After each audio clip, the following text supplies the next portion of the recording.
So let me start the fire up again, because somebody put that motherfucking fire out. I'm gonna start it back up again. You know what I mean? About I know. Listen, and maybe I'll get another laugh like the other brother did, because he had the whole panel laughing at it. But there's some validity to that motherfucking shit, man.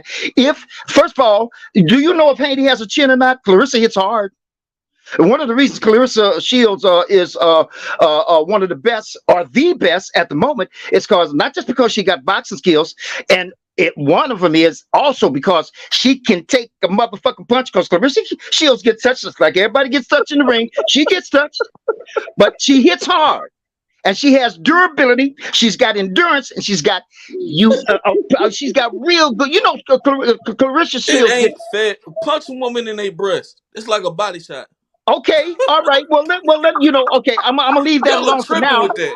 Hey, I'm gonna leave that alone for now, because I Stop can this come back in. treatment. Hey man, Stop wait a prove that. minute. Wait a Hold minute. This on, is man. all I'm trying to say. This is all I'm trying to Hold say. on, Vic. This is Hold all on. I'm trying to say. Wait a minute. Hey, Hold up. Vic. Hold up. Hey, You Vic. guys. Vic. Oh, okay. All right. Hold I'll on, let Vic. somebody Hold else have on, it. Vic. Wait a minute. Let Okay. me get this straight, man. Let me get this straight. Hold on, man. We breaking down the tales of the tape of Clarissa Shields and Devin Haney. Yeah. Nah, bro. I Like want to jump on the bandwagon shit. For y'all real. respect y'all own manhood. Y'all crazy.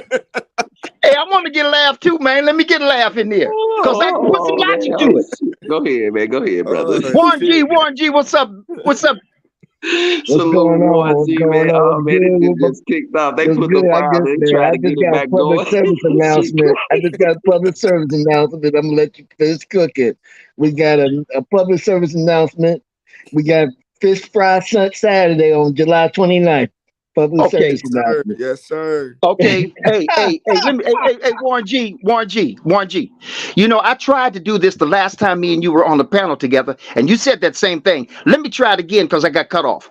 Me and you are the senior citizens of this panel, especially currently. But I think overall, I'm 71. You're what you say, 56 or something like that. So we need to guide these guys, keep them thinking straight, keep them level-headed, keep the feet flat on the ground.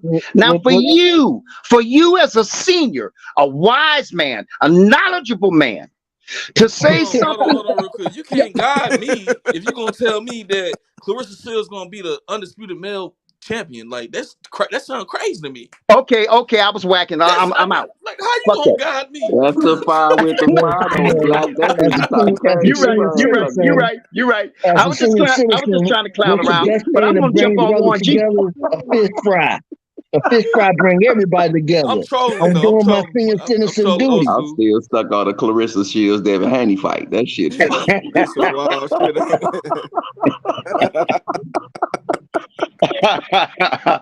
You I know just what? heard Hey, a listen. motherfucker commentating that shit in the tails of the tape for the Clarissa Shields Devin Haney fight. What?